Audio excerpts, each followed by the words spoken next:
Yeah, and we are live. How's everybody doing tonight? Good day today. We got a cool video that I posted up. We're going to talk about that a little bit tonight on the 4.8 liter. And the question of the day for that video was, what is the best? What is the best?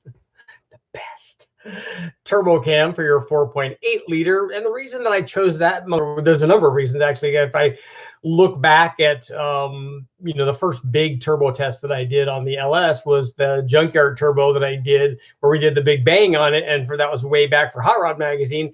And we thought it was a 5.3. Turned out it was a 4.8, and it still made over 1,200 horsepower. And we were trying to break it, and I was not successful on that first attempt at breaking it. We eventually did, but not until it made run after run after run, like 70 or 80 different runs above 1,000 horsepower into 4-digit stuff. And we were dumb about what we were doing, because we could have done a lot better job both on the 4.8 and on the 5.3, which I ran after that for the guys at Trucking Magazine.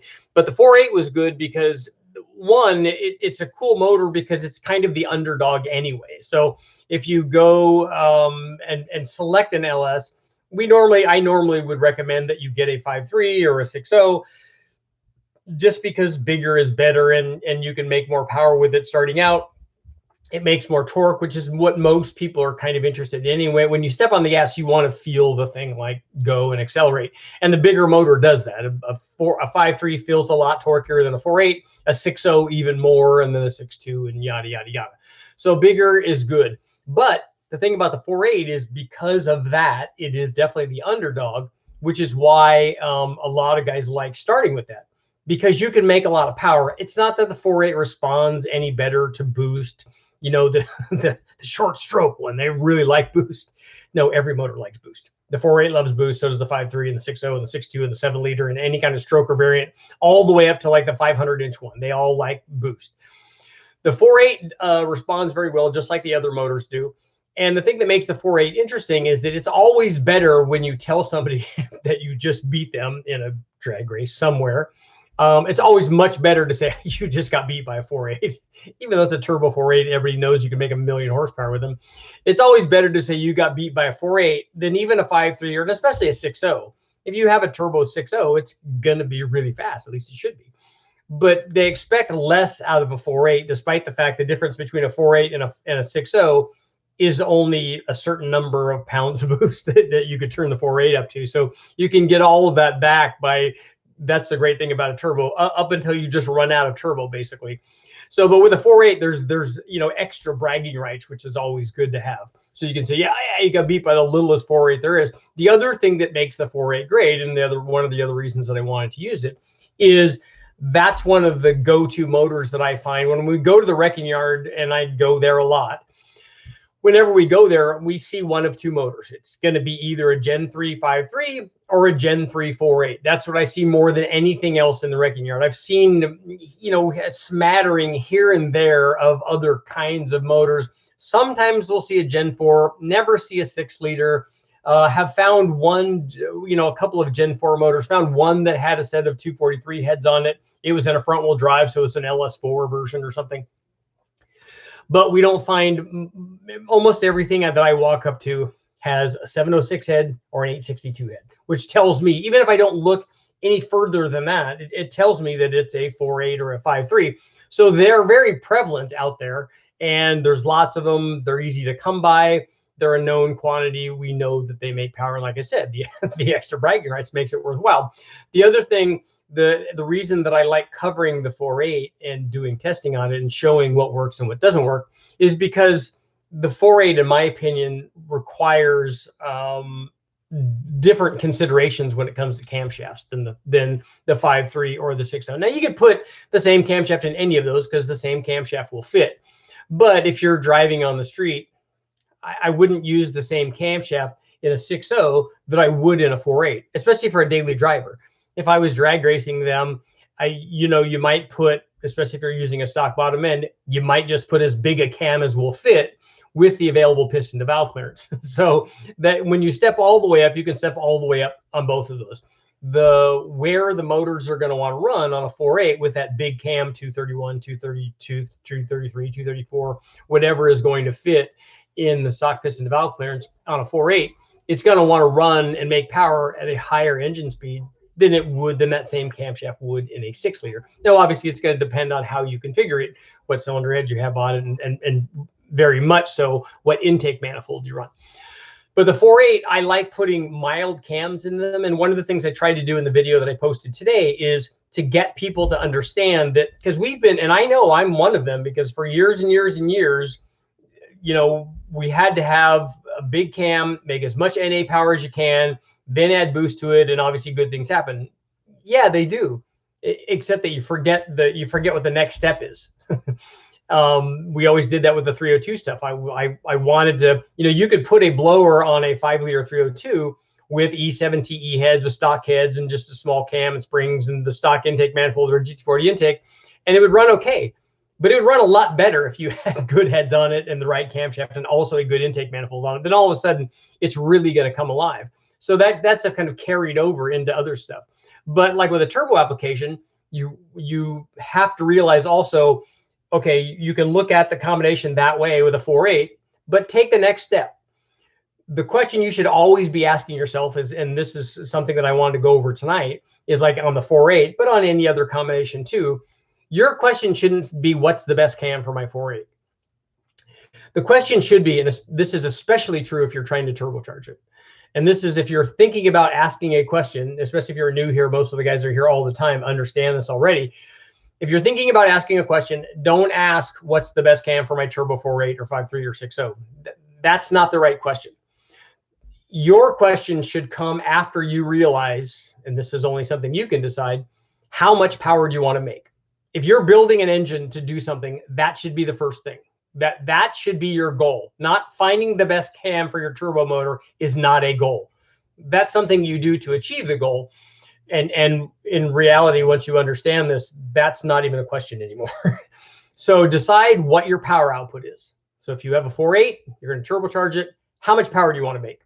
Pick the turbo that makes that power. That's what you're going to do. Those two things are going to decide how much power you make. Primarily the turbo, but the engine will have a little bit to do with that. The engine and the camshaft and things are going to decide at what boost level that's going to happen at, basically. And that's all the camshaft is going to do. So if you say I have a GT45 turbo and I'm going to use that, okay, great. That's a 700 or 750. In a 4.8, it might actually be an 800 horsepower flywheel turbo. But that's as much as you're going to make with that. So now the question is, now that you understand that and are looking at the problem correctly, okay, I have this turbo, it can make this amount of power. Now what you have to do is look at your combination and go, okay, now what do I want to do with this? I know that that's going to be the power output. That's how much I can make, because the turbo is going to decide that. No matter what cam you put in it, no matter what cylinder head you put in it, no matter what the displacement of that motor is, that's how much power you can make. As a matter of fact, if you go up in displacement, you might come down in power with that turbo, because you'll get to the flow limit of the hot side of that turbo in particular before you get to the cold side. And so you'll make less power if you make a 6-liter or a 383 or something like that out of it. And by the way, as a side note, that's also why I like the 4.3, is because you can do lots of other stuff with it. You could put 5.3 stuff into it and make it a 5.3. You can bore it, make it a 5.7. You can put a stroker in it, make it a 383. So it also has lots of versatility, irrespective of it just starting out as a 4.8, which is already awesome. And if you're going to run boost, I normally don't recommend going up at displacement anyway, unless you have a big turbo and you want to spool it up faster. Then more displacement will help that.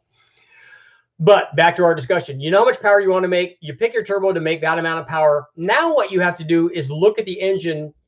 When you do that, when you start with that, you will now look at choosing what you're going to do to your engine differently. You already know that you can make the power. The turbo is going to decide that. It's going to make that power. So now pick your camshaft on your 4.8 for all the times when you're not going to be in boost. Because it doesn't matter which camshaft you pick. I would almost always recommend some kind of cam. Unless what you're talking about is driving around at 7 pounds with a stock cam. I want stock idle. I just want stock manners. I just want another 50% of power and torque. And I don't care about topping the turbo out. All I want is just, you know, more torque and stuff. And I want the dead smooth idle quality of the stock cam. I'm with you, brother. All that's fantastic. Then I would say, okay, put the stock cam in. If you want to make more power, pick another cam that's going to do what you want it to do naturally aspirated. So do you want it to idle good? Do you want to have good drivability? Do you want to have good low speed power? All of those things, forget that it's even a turbo motor. It's not, that's not important. You've already determined the power output of your turbo motor by the turbo that you've selected. So now do the thing that you want to do with the camshaft choice. And although obviously the rest of the components, if it's a 4.8 and it's a stock bottom end and you're going to put springs in it and a cam, pick a small cam. I like small cams in the 4.8s. And the reason that I like that is because it doesn't limit you over here. It's still going to make 750 horsepower, whatever that turbo will do. But now it also drives better.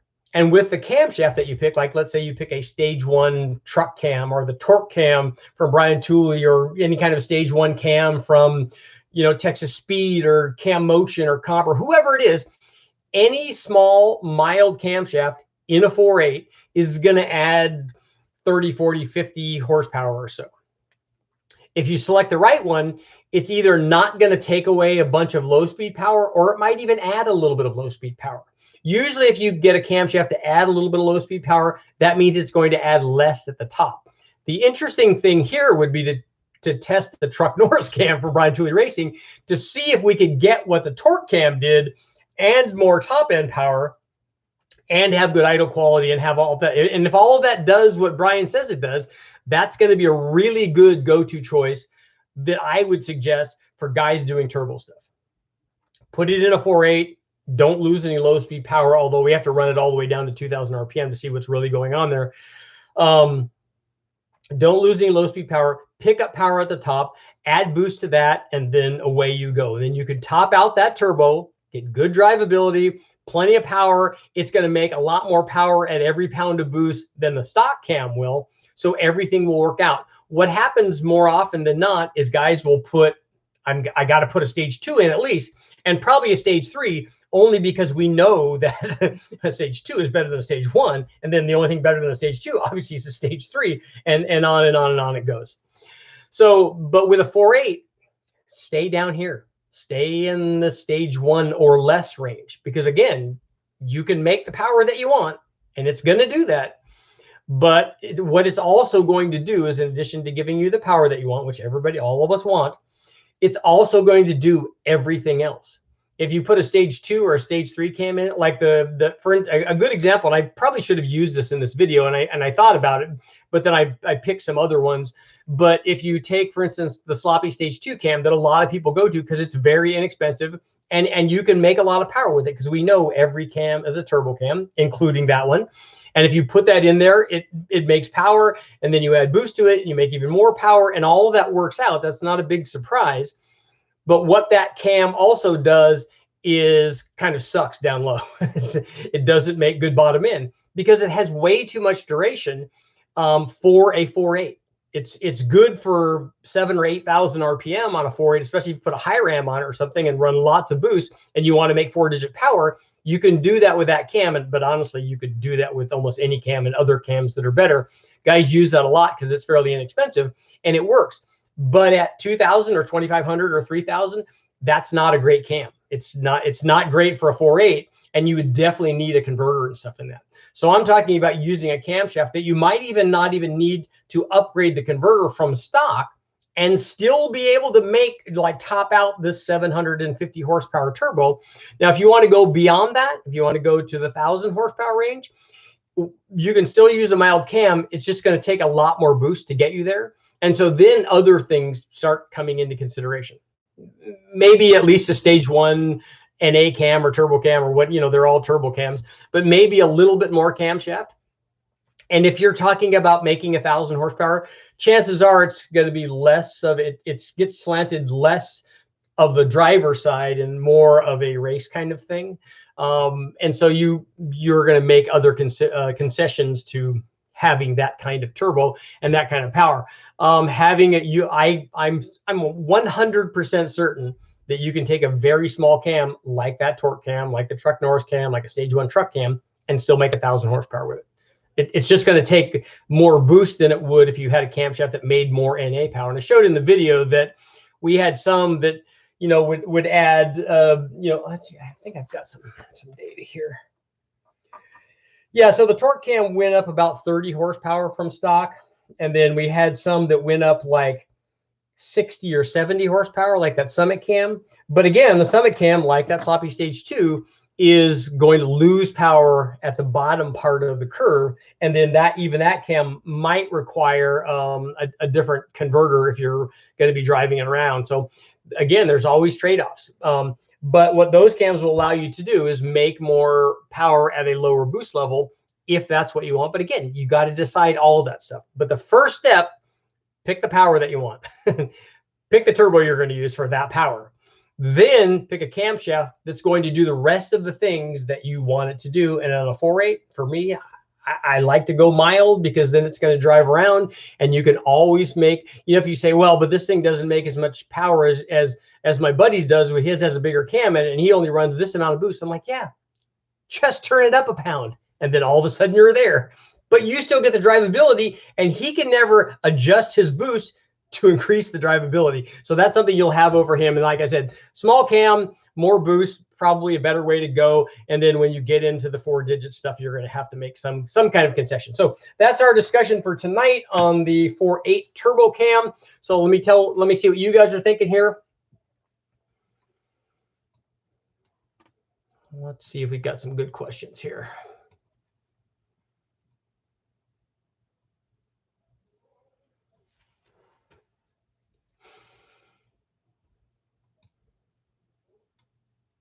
Let's see. Eduardo, I like my 4.8 with a Texas Speed Cam 214, 220 and 12 LSA.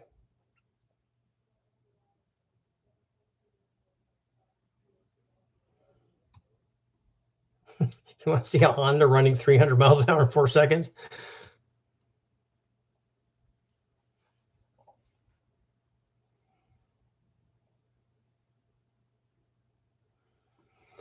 Edward, the video, Edward wants to know why go with a 4.8 instead of a 5.3 or 6.0 or 6.2 or 7 liter. Well, the 7 liter is like ultra expensive. The 6.2 is very expensive. The 6.0 I don't really find very much. So if I go to a wrecking yard, which is where I would go get my motor from, it's either going to be a 4.8 or a 5.3.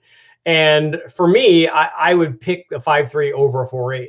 But if I went there and grabbed one, not knowing what it is, either one of them will work and they'll do good things. And like I said, for a lot of guys, the 4.8 choice is more of, hey, I just beat you in a 4.8 and it's not even a 5.3. A lot of guys want to say that. They'll both work. The 5.3 will spool it. And the thing about having a 5.3 over a 4.8 is that now the camshaft that required a converter in the 4.8 might not require that in a 5.3. At the very least, you can run a bigger camshaft in the 5.3, still have enough torque down low, and not have to do a converter swap where you would on that was iffy kind of on the 4.8 side.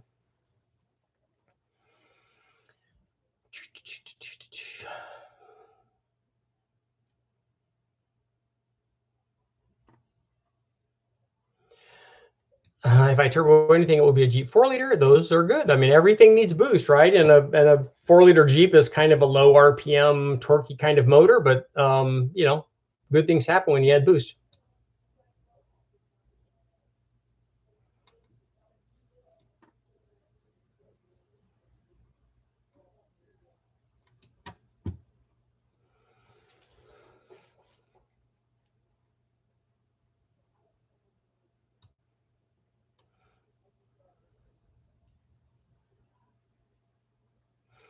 Any advantage to going high horsepower, low torque cam for a stock bottom end? Yeah, a lot of guys do that, and a lot of guys that are doing like trying for stock bottom end, like record stuff, guys that are running, I don't know what they're they're running 4s or 1s or 6s or 18s or whatever they're running. But that's what they do. They run a really high stall speed converter. So they want to get to where they're making power up past the torque peak, and then they're making horsepower. And that way the torque production is really probably what's going to kill a stock rod and or a stock piston. So if they can get and then you can also ramp the boost in so that it does that more like a centrifugal. You can obviously change that kind of curve with timing as well. And then normally they do it, if you did it with a 4.8, you would combine all of those other things, which would tend to skew the power production. They're revving it at 8,000 or 8,500 or something. So short runner intake manifolds are also going to do that. So if they can get it to, and even then, if you're making, I don't know, 1,500 horsepower, the torque number is still going to be up there even at 8,000. I see we've left the street behind. 1,000 horsepower reliable daily is just the new norm. It's not really. I mean, you don't, if you go outside and drive down the road, the number of 1,000 horsepower cars that you see every day might be zero almost every day. They're not, you don't see a lot of those.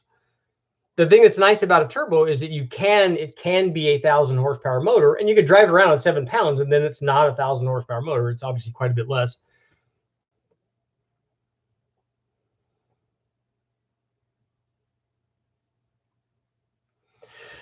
Josh, it would be possible to, if you have an 800 horsepower turbo, to not make 800 horsepower and to not be able to top that out, except at a very, very high pressure ratio, because if you have a 200 horsepower motor, then you have to run 3 extra atmospheres of boost, which is more than you would want to run on a motor that only makes 200 horsepower. So it would be foolish to try to do that. We're looking at in the 4.8 range, it's already a really good motor. It already has really good heads. It just needs a camshaft. So even from the factory, that thing's already making, a stock one from the wrecking yard, the way that we run, already makes 330 or 340 or so. So it's already doing pretty well. When you put a cam in it, any of these cams brought it up to 400. So when you start multiplying that number out, you get to fairly big numbers with not a lot of boost.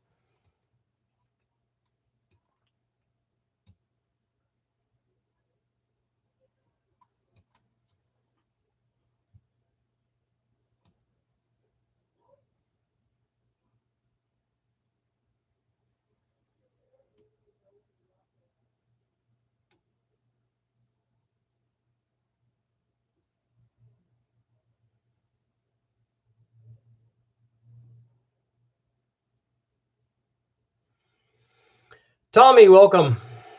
And make sure to hit the like button.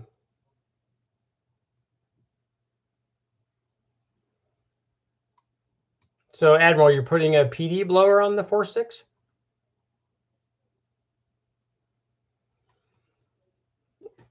Your buddy's got a 5.3. So if it's in a vehicle already, tune, obviously there's power left in the tune, long tube headers, but cam and springs are almost always the go-to on LS, stuff like that. You could daily drive a 7-liter. They're really hard to find though. Will you do any big nitrous multiple kits on the dyno? I tried doing a big bang nitrous thing. It didn't really work out very well. That had multiple kits on it.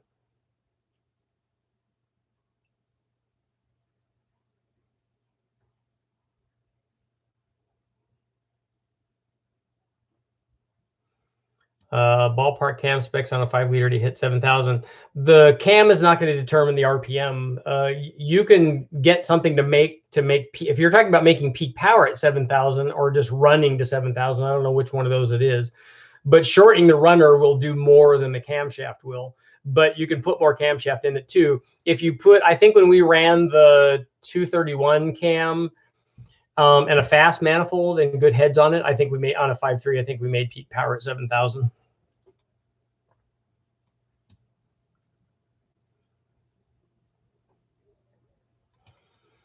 Richard, are you using a long block 4.8? I don't know what you mean by that. The 4.8 run in the video that I posted was a stock intake, stock heads with valve springs on it, but that particular bottom end was not stock. It had forged pistons in it only because we'd heard it before. But we've run all of this testing on stock bottom end motors too.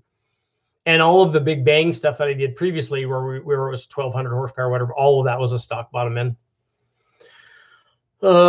Single turbo or pro charger. They make wild. Take a look at the videos I have up comparing turbo to a centrifugal like a pro charger, and I think that the video was on a pro charger. They make dramatically different boost curves, so it's a preference on what you want. A pro charger bolts on, so it's nice and convenient. And if traction is a problem, which it is for a lot of these like really big high horsepower stuff, they like the kind of linear rise and boost in power offered by a centrifugal blower. The turbo is going to have a lot more average power production because they're going to have a lot more average boost production.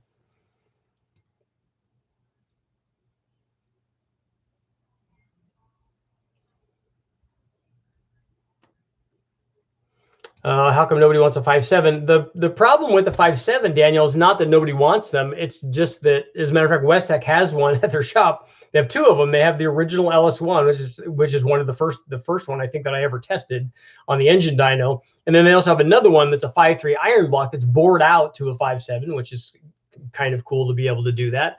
But the 5.7, the LS1s were made in such a limited supply, and they only came in cars. So everyone does the 4.8 5.360 stuff because for every Camaro, they made about 8 bajillion trucks. So when you go to the wrecking yard and find something, you're going to find a truck motor. I mean, it's the same motor, but you're going to find that. You're not going to find an LS1.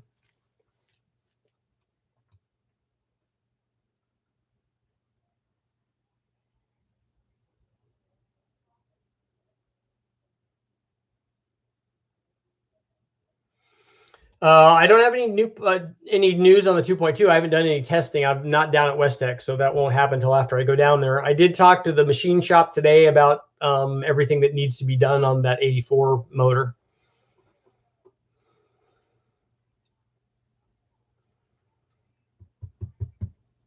I don't know that you can fit a 235 cam in a stock piston to valve clearance, Tim. We haven't seen that work out very well. And a Trailblazer SS is not going to be a good choice for that. A fast will be a lot better. PJ, I'd like to see the most common LS heads ranked from best down to a turbo. From best down for a turbo. Well, take a look at if you want to see what stock heads are the best, on a 6-liter, the best head is going to be any of the rec port heads. That'll be an LS3, an LY6. Any of those rec port heads will make more power than any cathedral port head. And then in order of best to worst for a 6-liter anyway, I would go 243 799, then a 706, and then a 241, and then a 317.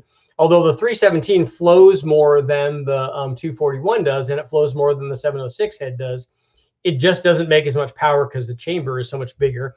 But the thing to realize is, and this is that next level of thinking, is that if you have an LQ4 or an LQ9 and you're putting a turbo on it, the head is not going to hold you back. You can make way into 4-digit power levels with a stock head, with any of those stock heads. And if you have a 1,000 horsepower turbo, any of those heads will allow you to max out that turbo. So again, it's not a best head. It's not a best camshaft. It's how much power do you want to make? Pick the turbo, then the combination will get you there.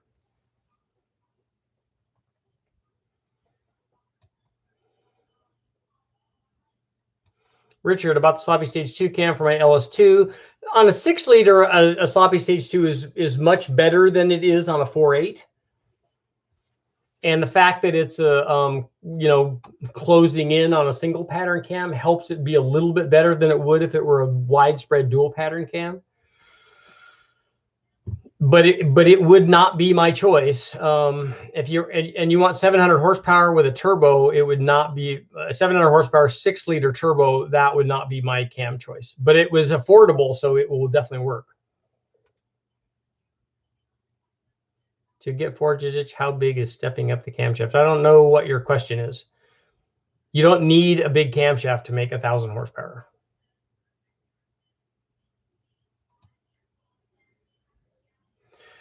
I'm excited about what test do I want to run next is the question that Brandon asked. And the thing I'm excited about is doing the 2.2 stuff. I'm excited about doing more 3,800. And I'm kind of excited about doing more 4,200 stuff too. But I also got that Dodge sitting there.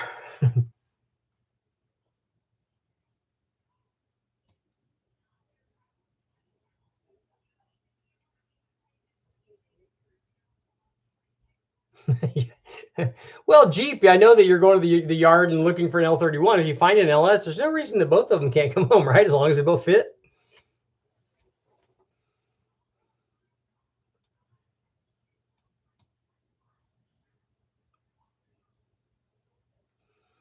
LS1, 1996, 5.7 Vortex. I did a lot of testing with Vortex on an LS1 way back in the day, and then did the same kit on an LS2, and it works very well. The 5.7, the only limitation the 5.7 has is that aluminum block eventually would, like, I don't usually run those at the 1,000 horsepower level or beyond that. But if you're only talking about making 600 or 700 horsepower, something like that, those will easily do that, especially with the Vortex on them. So they respond to the same things. The camshaft is the first thing that you should do. You already have boost, so really you're kind of well on your way. I don't know when they changed the intake manifold, but the LS1 intake manifold is the worst manifold that they made. So an LS6 or a truck or a Dorman or an LS2 or any of those manifolds is going to be better than that. But again, if you have boost going in it, it might not be as limiting.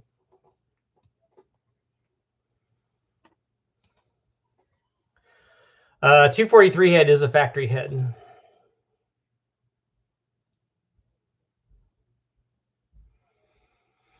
The LS engines make more horsepower per liter than a Ford, than the Windsor stuff, if that's what you're talking about. That's because they have a much better cylinder head.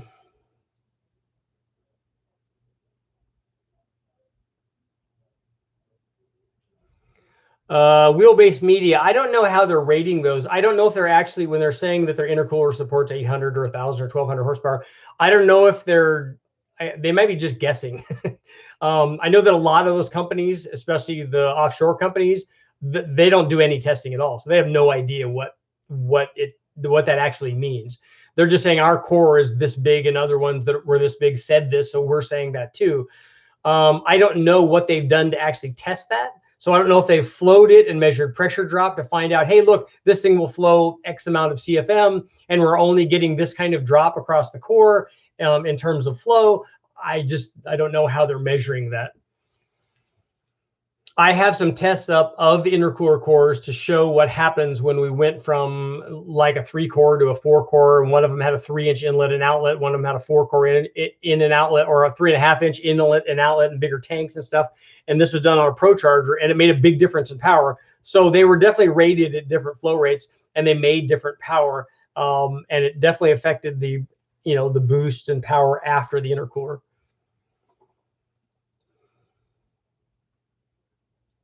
I've never done anything with an 8.1 yet.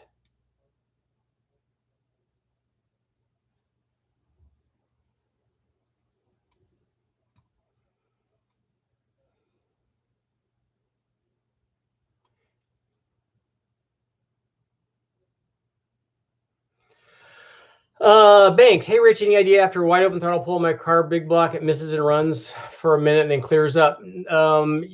You can look and see what's happening under decel. Maybe you're still getting fuel going in after the decel.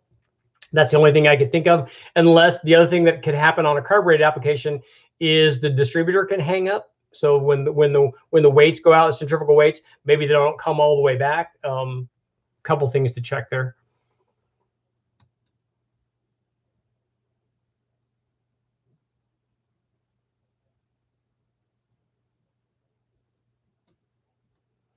Yeah, you're not going to find better stuff than Honda. What's a good runner length for? I can't pull the runner length thing just out of thin air. I can only go back and see at the runner lengths that we test. And a tunnel ram is a different thing, anyways. We didn't make tunnel rams when we were doing it.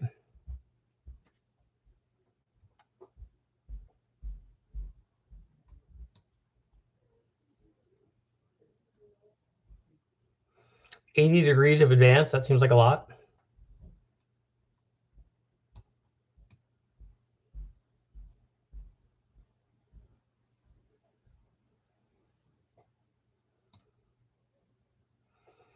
The very first LS1.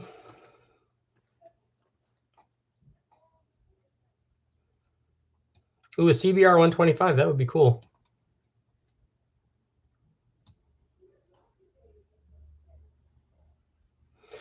Matt Pierce, happy to help.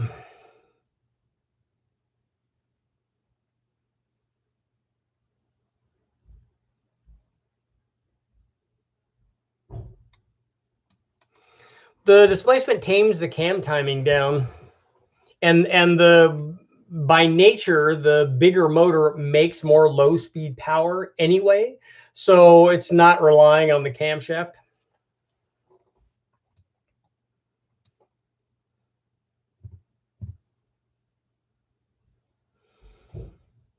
I'm wanting to purchase your favorite. My favorite big block Chevy cam is not the cam that you're describing there, but that's probably like a 276 cam or something. A hydraulic roller, right?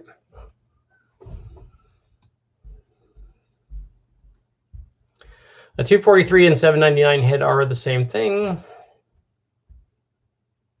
For 393 valves hit pistons, that's not good.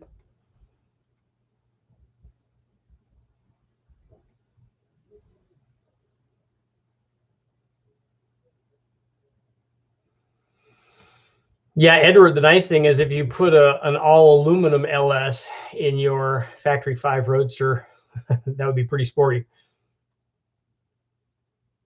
I would aim for the 07 Escalade 6.2. Yeah, an L92 is a less expensive alternative to the LS3.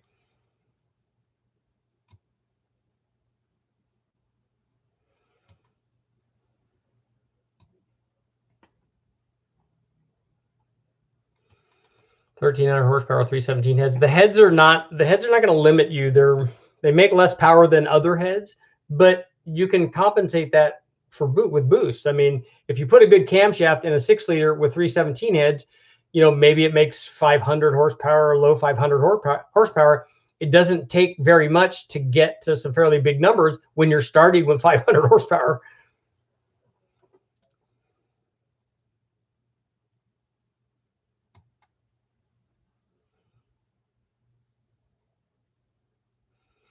Modified, if you use a light flywheel, you'll make more power.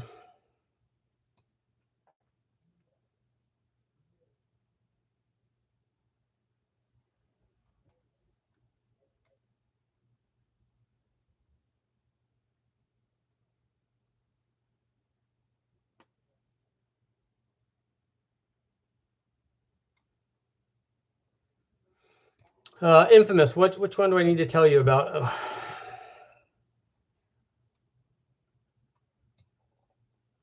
An LS3 and a TR6060, nice.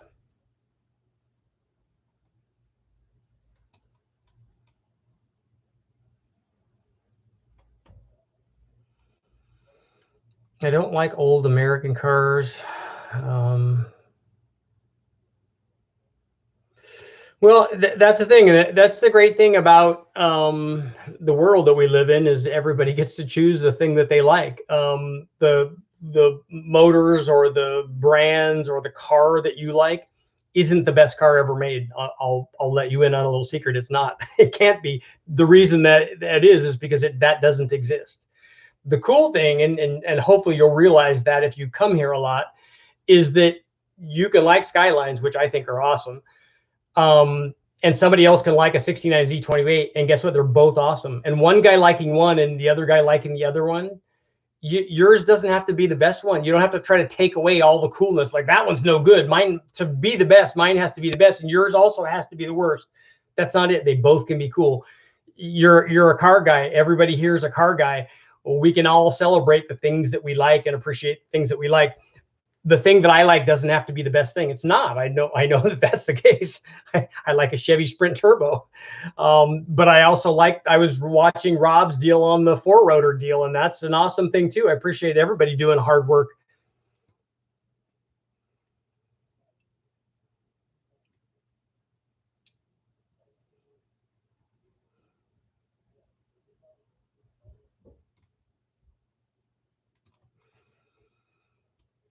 Checking bearing clearance is nice. I'm replacing the bearings on the 2.2 liter, the 84 2.2 liter Dodge too.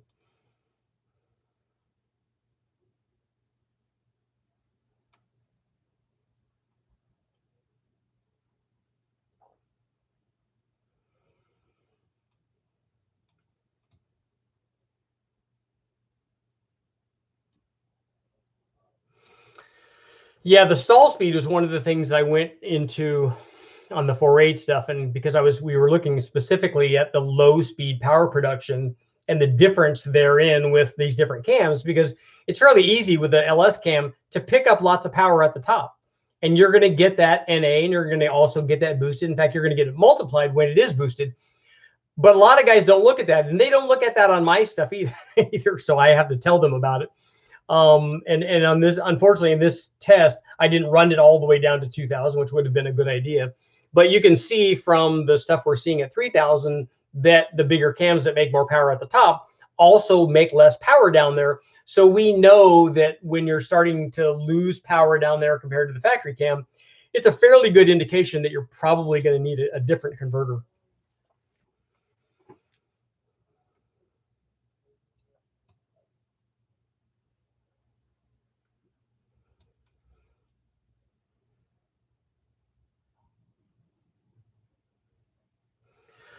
I watched a lot of your LS3 videos, took an L99 and put it in a Guatney custom cam, put it in an F-body, Turbo 400, went 640s at and 1020s. Nice.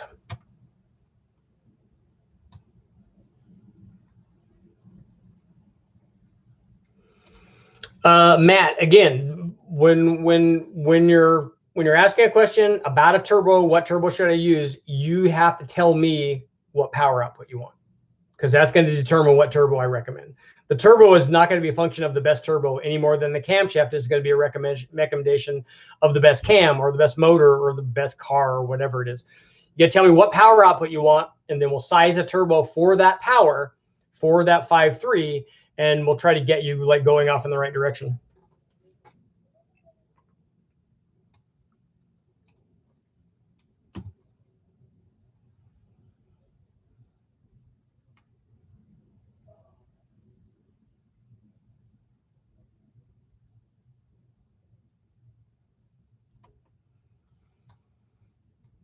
I remember seeing I owned a Volkswagen Bug, a Super Beetle, but one of the coolest ones I saw was a Volkswagen van with a Porsche 6-cylinder in it, which I thought was really cool. Now I probably wouldn't do that given how much those cost. I'd put something else in it.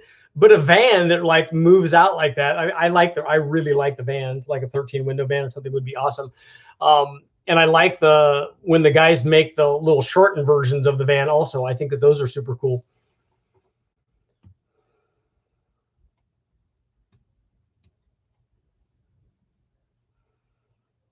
Yeah, Mustangs and Camaros are popular kind of worldwide, especially the original muscle car stuff, 67, 68, 69, 70, that kind of stuff.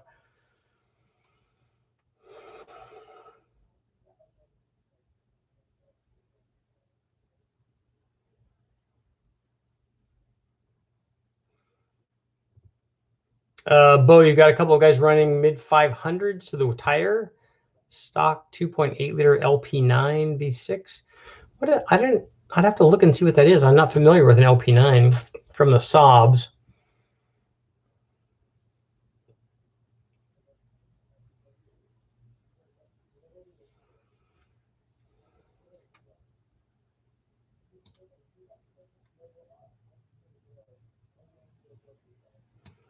I'm actually a big fan of I think that and I had this conversation with a lot of guys at West Tech all the time, because a lot of those guys are diehard, like, it's not any good if it's not a big block Chevy or a Hemi Cuda or whatever. I'm like, look, you don't understand the level of coolness, like an ultra high horsepower turbocharged RB26 Skyline. I said, that's every bit as cool as a Hemi Cuda is.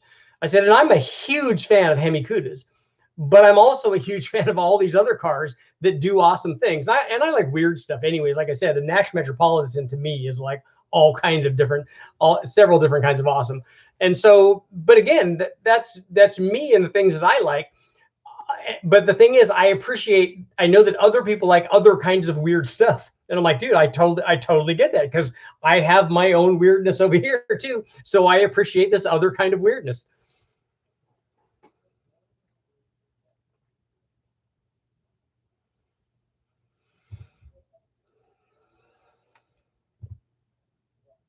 Yeah, I would think a small block Chevy would fit in an Astra van, right? I mean, the V6 fits, so it's just a couple of extra cylinders.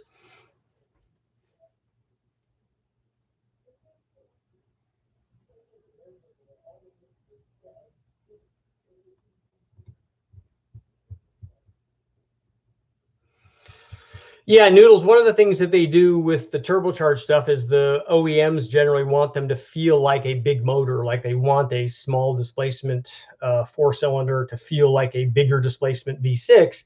And especially in America, because we're used to having big motors, they want everything to feel like it's a 500-inch Cadillac and have lots of torque. So they have the turbo size so that they make peak torque at 1800 RPM. Jason. So what's that cam for, Jason?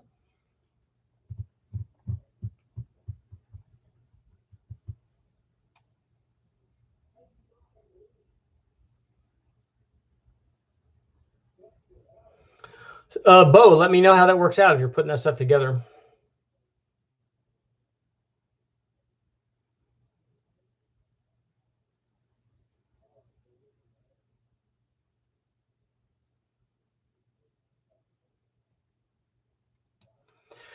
NSM Turbo, I saw the new ZZ632 big block, the 1,000 horsepower NA. That thing's pretty impressive, and it looks good. I really like the valve covers that they use on this, and the color is all good.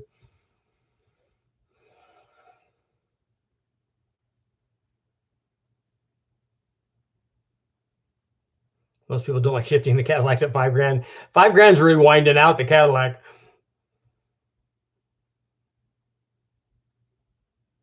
Oh, that's the cam that you use in the Guatney performance thing. So was it a it wasn't a stock bottom end though, was it? Would that cam fit in a stock bottom end? I thought it had a fair bit of intake duration. 234 and a 113 on the intake side. Yes, I'll check my super chats. I didn't see anything unless I zoomed by it. Let me see. Let me go back.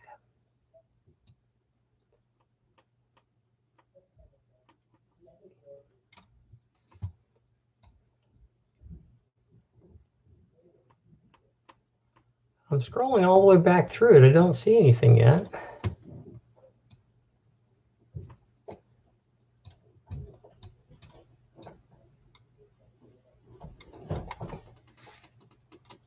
I'm not seeing anything. Am I not knowing what I'm doing here?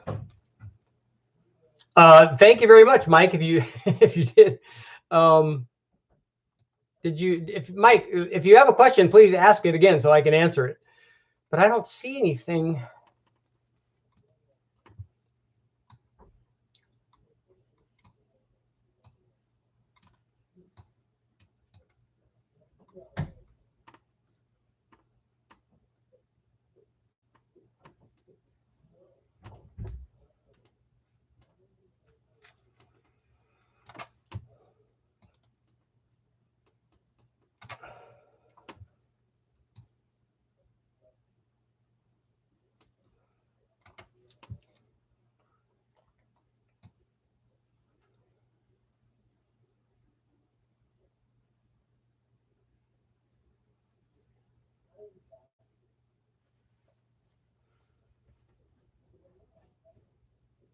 Nitromethane you can inject into an engine. I mean, it's just a fuel, right?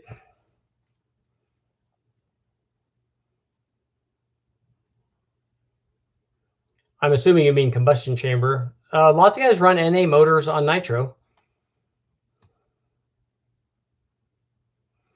Mike, did you ask your question here? Am I scrolling down here?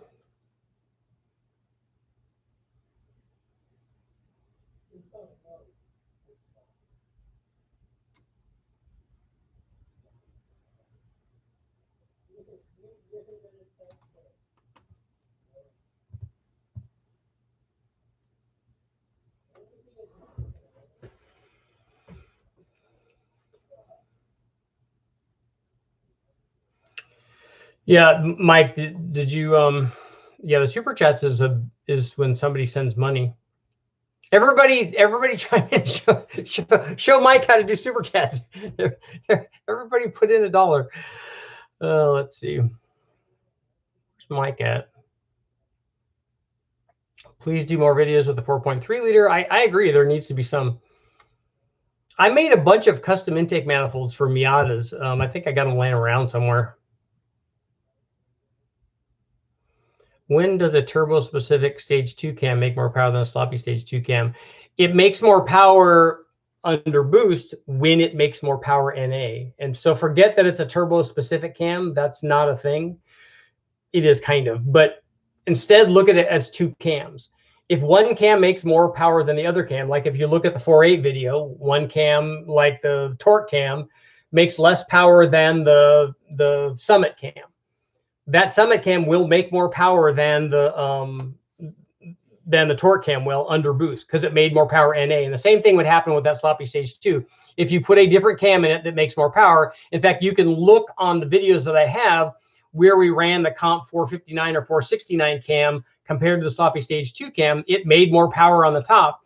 So it will make more power under boost. And guys, I was just kidding about the thing. You guys don't have to chime in there. Thank you very much. But we were just trying to poke fun at Mike.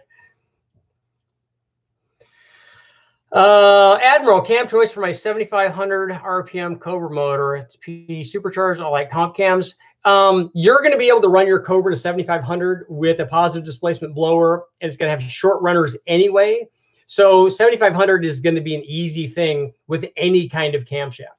As a matter of fact, I think I'll go back and look on my 03 Cobra and see, but I think even putting those 262 cams in there with that short runner manifold, they already have good heads. And if you have a rising boost curve, I think it will go to 7,500.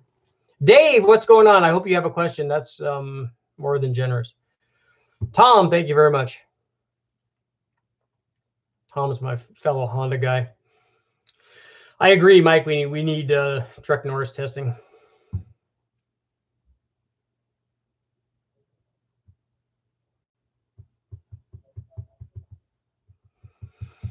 Brian Tooley talks about valve events. All the cam guys will talk to you about valve events, but what I want to see when they're talking about valve events is I want to see the dyno results. So I want to see when that's going to happen. And anybody, even Brian, I love Brian. We do stuff all the time. And when I go back and talk to him, he talks to me about valve events. And I'm like, look, that's all fantastic. I said, but that doesn't tell me or doesn't tell anybody else what happens. You can't do that on a computer. You can't do that just by understanding valve events. You have to run it on the dyno and find out. And the other thing that a lot of guys don't do is they'll say, okay, I'm going to make this camshaft. And this is really, cam designers, guys that want to design custom cams. Oh, I'm going to design this custom cam for you. Well, that's great. And it worked. Okay, it worked perfect. It made boost. It did whatever it was supposed to do. But what would happen if we made a slightly different one? With 1 degree less, or an earlier opening or an earlier closing, or whatever the change was, what if we made one different? And the thing is that they don't ever have is they don't have any comparisons between that special thing that they made with the magic valve events and anything else. So they don't know how, if it worked, it made lots of power because you were running 25, 30, 50 pounds of boost or whatever. Yeah, it made lots of power. But you don't know what it made compared to anything else because they'd never tested it. That's why I like Brian so much, is because he does lots of testing. So like the Truck Norris cam wasn't something that they developed, off the top of their head or even on a computer. They had to know that it worked. And the way that they knew that it worked is they tested it over and over and over and over again, which is the way that you do it. If you rebuild your LS in the red truck, it would get an LM7 cam in it.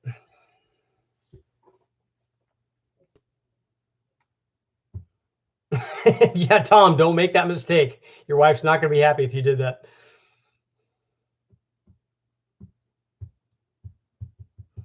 Ted, thank you very much. But I have not run the 4-cam LS or Mercury Marine. I've seen them at the SEMA show, and they're really cool looking. It'll be nice to have one, but I don't. I've never run one of those.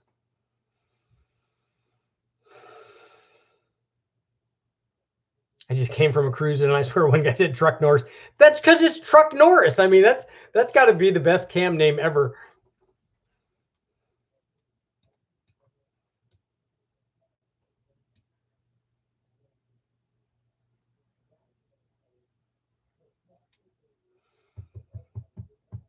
Yeah, Tim, his is Admiral's doing a beheaded one, but the thing is, it's the intake runner length is if he has a blower on it, it's still going to be a short runner manifold in it.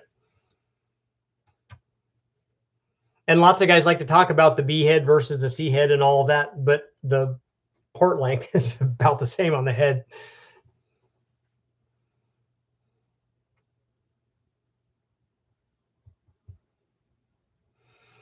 Jason saying I have to give you credit for my setup, but see, the only thing is only give me credit if it works. Actually, you can tell me that it didn't work also, because that's a learning experience for all of us, right? If something good happens, that's important. If something bad happens, then we learn from that, and hopefully the next time, then something better will happen, because we won't recommend that thing again.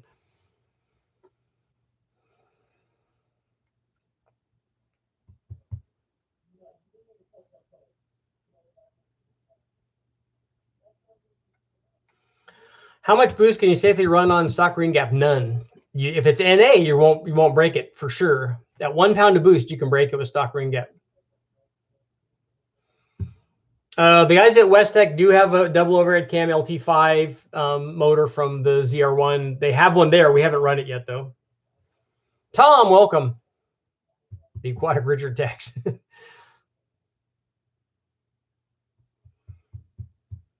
Yes, Noodles, it will tow 10,000 pounds. Just not all at once. You have to do it 2 or 3 times.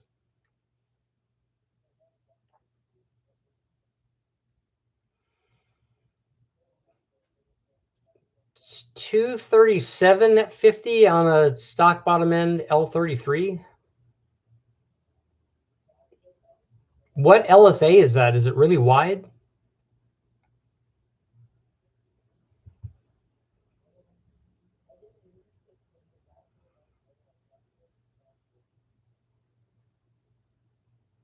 I measured, and valve stem to injector behead is 0.05 inches longer.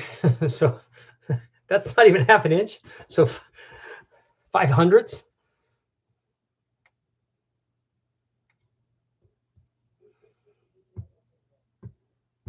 Yeah, the 4Cam 5.7 in the ZR1 is an LT5. That's the designation that they gave. That this other LT5 that they're using now came from that. And I'll bet you if we look farther back that they used that name before that too. LS1 was a big block. LS5 was a big block. I mean, there's lots of stuff that people have used before.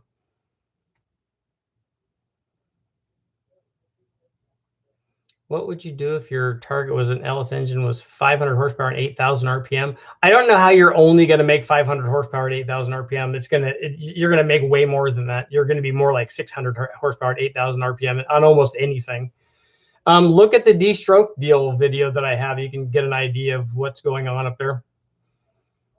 Yeah, Mike, I would assume it'd have to be fairly wide for a 237 to fit. I've measured lots of piston to valve stuff, and we did a big, I did a big cam test on factory LS3s. I haven't done it on that. I think that's a flat top 5.3. I don't know what the valve drop is on the LS3 compared to the, that's got to be a 243 or a 799 head. I don't know what the valve drop difference is on those two heads to see if one has more piston to valve clearance than the other one. The LS3 obviously has a bigger valve, but that still doesn't tell us what the valve drop is.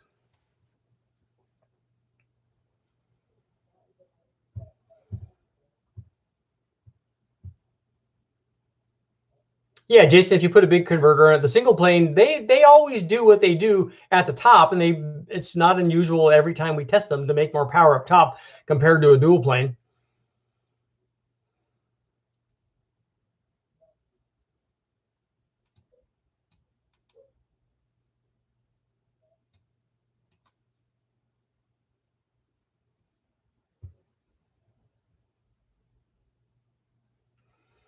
So, David, the LS block is a copy of a 1954 Y block, and then the heads are the copy of the 351 heads. Is that? Oh, such silliness.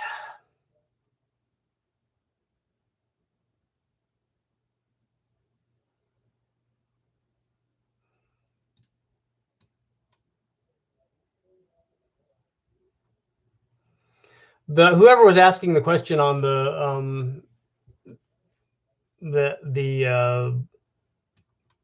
ring gap and how much boost you can run. It's not boost, it's temperature in the ring. And so you don't know how long you're going to be running boost. You also, if you don't take it apart, don't know what the gap is. What if it's only 13 thousandths and you put any boost in it at all and it breaks the ringland? What if it's 20? What if it's 25? You just don't know on a used motor. You don't even know on a stock motor because they don't seem to be terribly consistent. So if you don't know what it is, you don't know what it is, and then you don't know And it's not boost versus ring gap. That's not a thing. Can't, oh, 10 pounds is okay. Well, 5 pounds isn't okay if you're roll racing on the freeway and you're at wide open throttle for a minute or two. You may break it then. What if your tune is off? What if you have a bunch of back pressure? What if you have a bunch of water temperature? What if you don't have good air temperature? I mean, all of those things affect it. So it's not a boost versus ring gap thing. We normally run like 28 to 30 thousandths on the ring gap.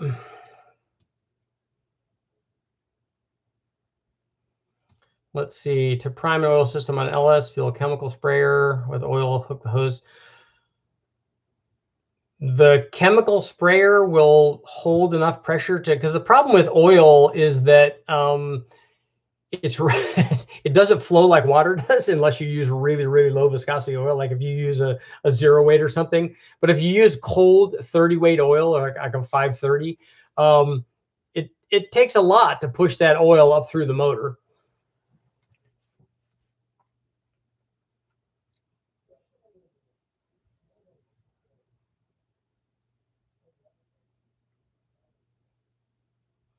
Uh, 3D Garage, do you have a stock bottom end? So you're going to be limited in how much camshaft you can put in there. If you want to make all the power, which you have ported heads and you have a high ram, so you're going to want to run at RPM, but it's going to be something like somewhere in the low to mid 230s at 50 on the intake is where you're going to run into problems.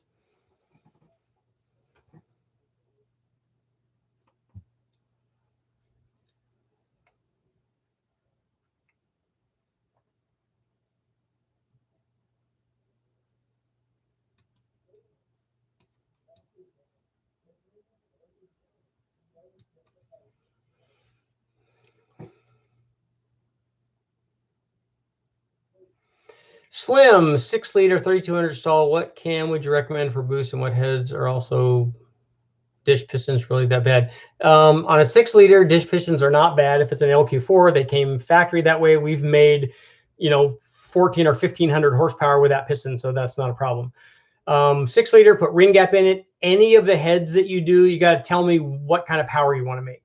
If you want to make 1,000 horsepower, you put 1,000 horsepower turbo on it. Any of the factory heads will work. If you have a 317 head, that will work. I probably wouldn't do a 706 head on that with boost, but a 799 head, a rec port head will work. Then you put the intake that goes with the head, put a camshaft in it that's going to be like on a 6 liter with a 3200 stall, any kind of a stage 2-ish cam, that sloppy stage 2 will work. Any of the turbo stage 2s or the NA stage 2s, any of those will work. If you want it to drive nicely, put a stage 2 truck cam or that Truck Norris cam in, and it will make lots of power under boost.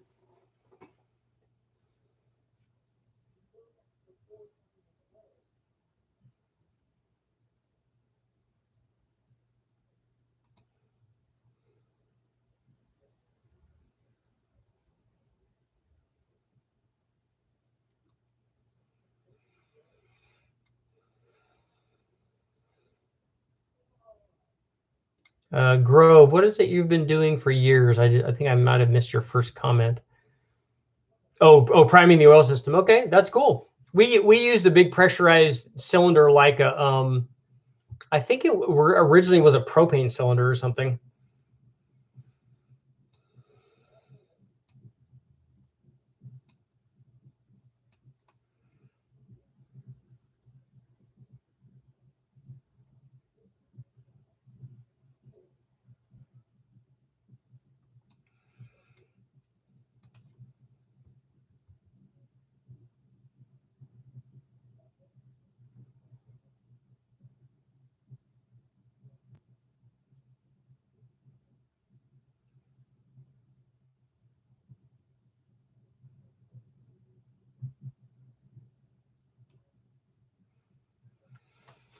Yeah, it does take 20 minutes. I was surprised when we put 100 pounds of pressure in our cylinder and then opened up the valve. I thought it was just going to spray all over the dyno, and it just kind of leaked out. I'm like, this is just going to take forever.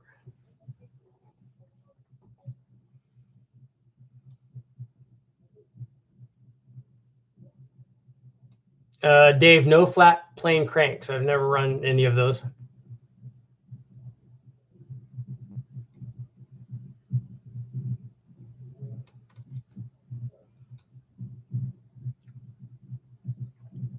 There's nothing wrong with 706 heads, but it's probably not the head. I wouldn't change the head on a 6-liter that already had an LS head on it if I was going to put a turbo on it, because that head that's on there will do what you want it to do.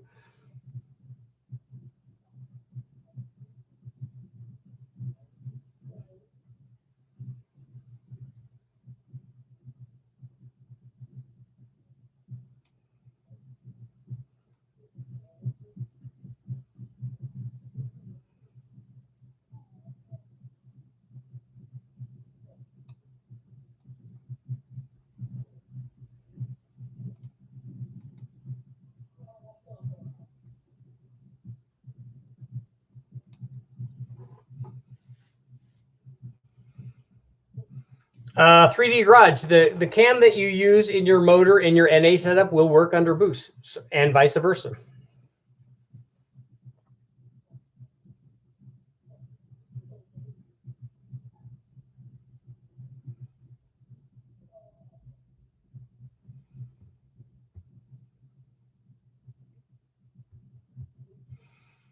I don't know. Maybe Tim can chime in here on that HX50. What kind of power will that support? The HX50, is that like a 700 or 800 horsepower turbo?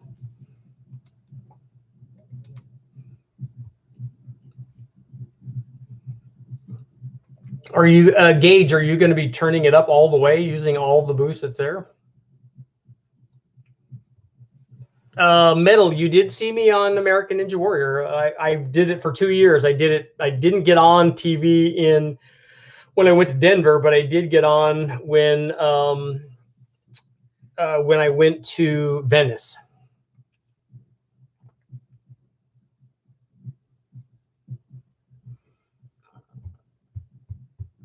Robzilla Garage on nitrous application. What happens if you put too big of an exhaust cam in the motor? That's typically the way that they go on the nitrous cams. For me, I don't look at extreme nitrous stuff. I don't build motors like that. So I just build the motor to make good NA power, and then you add nitrous on top of that.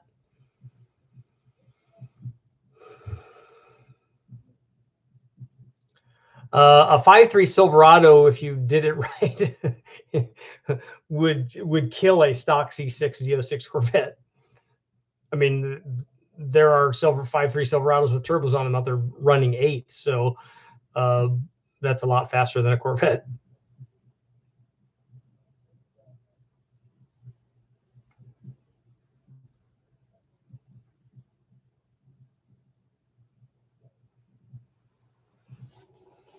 Oh, so the HX50 is going to be more like a 700 or 750?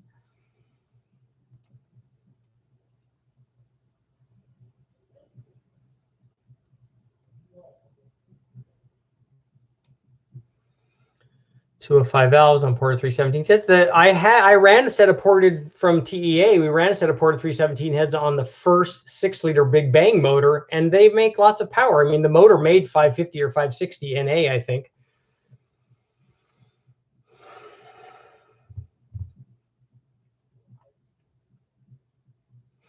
Okay, guys, 2 more minutes.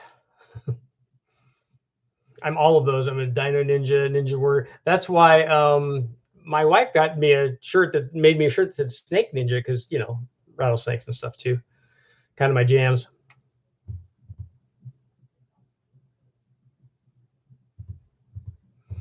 243 799 head is definitely better than a 317 head. The 2-inch valve upgrade on the 862 head or 706 head actually improved power. We work with one of the guys here, and I don't know if he's on right now. I got to get him his heads back. We did a test with Brian, and his upgrade, his valve upgrade on that head actually made more power, and it was tested on a 5.3.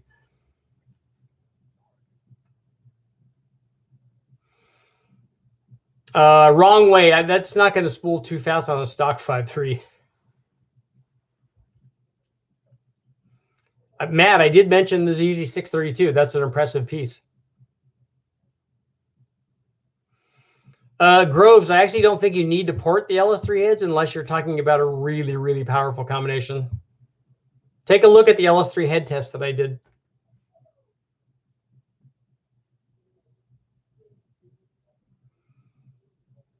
Be sure to end with a brief racing story. I only have 1 minute left, so I have to get going.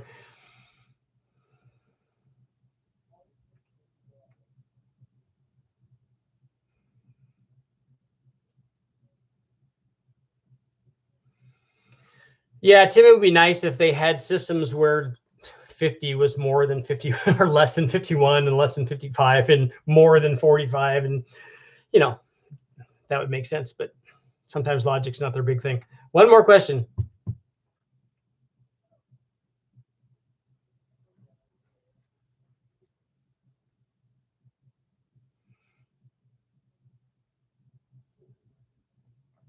Come on, somebody come up with something good.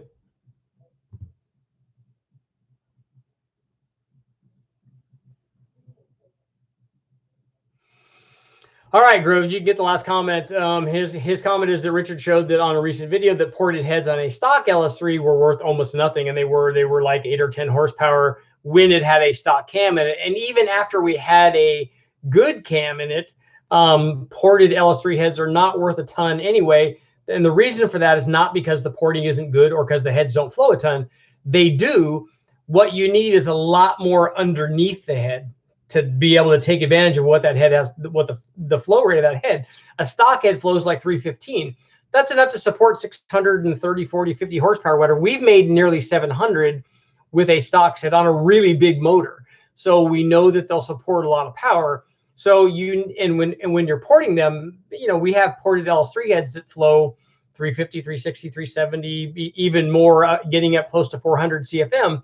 And the problem is that, yeah, they flow more, but do you have enough motor underneath them to take advantage of that kind of flow? And if you don't, then obviously the gains that you get are not going to be what you think that they should be, especially given how much they flow. And the big ports and the big valves and all that stuff do tend to like a bigger motor better. So they work very well on the 468 that we put together. And then we ran the LS7 heads on the even bigger 495. I got to get going, guys. Thank you all for showing up. You know, more and more videos coming. I'll get back to work so I can get another one up tomorrow morning.